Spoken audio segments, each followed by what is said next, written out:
Terlapor diketahui menawarkan arisan tersebut kepada warga dengan janji bisa mendapatkan keuntungan berlipat dalam waktu singkat. Tentu janji tersebut menarik perhatian banyak orang, namun setelah dilakukan pembayaran, uang mereka justru tidak kembali dan pengelola arisan sulit dihubungi. Salah seorang korban, Erlin, mengatakan dirinya mengalami kerugian sebesar 79 juta rupiah akibat kejadian ini. Awalnya arisan berjalan lancar, tetapi begitu banyak anggota ikut dan setoran semakin besar, tiba-tiba uang para korban hilang dan pengelola kabur.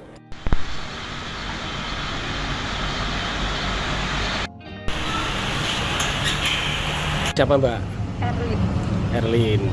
Mbak, berapa uang Mbak yang sudah disetorkan atau membeli itu Mbak? Uang pokok saya 79 juta Pak. Banyak juga. Itu uang apa Mbak awalnya Mbak? Untuk apa itu? Itu uang pembelian arisan yang nominalnya itu berbeda. Ada yang sampai sekarang. Mbak siapa namanya itu Mbak? Si pelakunya itu? Oh, si pelaku. Di saat uang saya awal mula 96 juta. Pokok 96 juta itu dicicil 8 juta.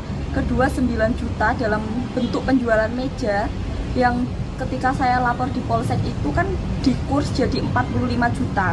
Di situ sudah cair 20 juta. Dan tanggal 10 Oktober itu waktunya dia nyicil 6 juta. Tapi dia nggak bisa nyicil dan nggak ada solusi, nggak ada permintaan maaf ke saya.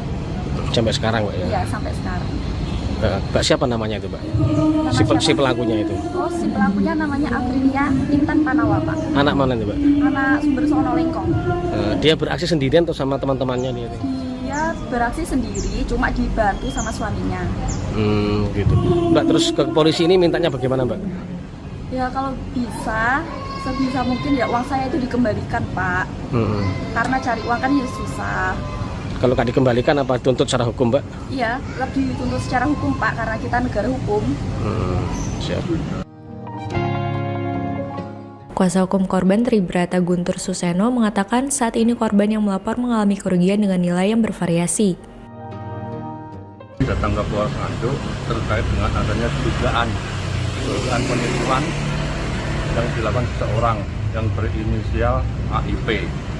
Ini terkait dengan arisan yang bibit korbannya ini bukan yang sekian orang, masih ada lagi banyak korban. Nah, mudah-mudahan ini nanti menjadi atensi dari Bapak Kapolres, segera dilakukan tindakan, ya paling tidak harus dipanggil, diklarifikasi terkait dengan kejadian para korban ini. Ya, sebenarnya kami juga bertindak secara langsung gitu ya, sesuai dengan bukti-bukti yang ada, terkait dengan kwitansi yang ada, dan juga pernyataan yang ada. Intinya situ. Pernyataan dari siapa Pak? Pernyataan dari yang bersangkutan bahwa menyatakan arisan itu sebenarnya nggak ada, sesuai dengan pernyataan yang dituangkan dalam kesepakatan ini juga dari teman-teman yang sudah berusaha mencari keadilan di sana, tapi tidak ada tindak lanjut sampai sekarang. Jadi dianggap jalan di tempat. Ada berapa korban Pak jumlah totalnya Pak? Untuk sementara ini yang saya dampingi kurang lebih hanya 4 orang. Nah mungkin di belakang ini masih ada banyak korban yang kemungkinan mau melakukan pengaduan, tidak apa-apa, silakan, karena menjadi hak mereka yang uang sudah diserahkan kepada si pelaku ini, pengennya jelas kembali. Ada berapa jumlah Pak perkiraan Pak? Kurang lebih untuk korbannya 20 lebih. 20 lebih. Pak, modusnya bagaimana Pak? Modusnya yang jelas memperkaya diri. Caranya? Dengan caranya menjual arisan.